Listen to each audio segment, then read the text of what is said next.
तर धाराशिव जिल्ह्यातील कळमढोकी परिसरात पेट्रोल डिझेल टंचाई आहे। कळमढोकी परिसरामध्ये पेट्रोल पंप बंद आहेत, तर परळीमध्ये गेल्या 2 ते 3 दिवसांपासून डिझेलचा तुटवडा आहे। पेट्रोल पंपावरती नो स्टॉकचे बोर्ड लागलेत।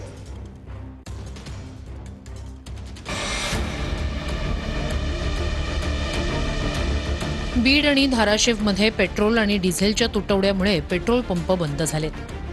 परळी शहरात पेट्रोल पंपावर पेट्रोल आणि डिझेल भरण्यासाठी वाहनधारकांच्या रांगा लागल्या।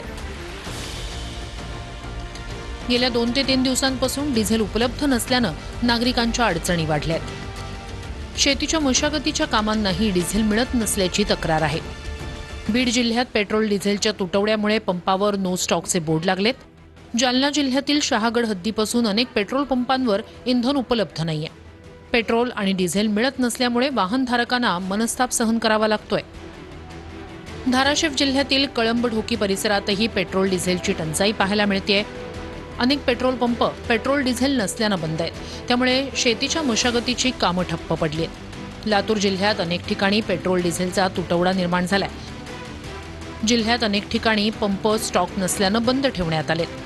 पेट्रोल डिझेल मिळत नसल्यानं वाहन चालकांचे हाल होत आहेत। तिकडे हिंगोलीत औंढा नागनाथ तालुक्यातील शिरड शहापुरात पेट्रोल पंपावर वाहनधारकांनी पेट्रोल डिझेल भरण्यासाठी बॅरल घेऊन मोठी गर्दी केली आहे।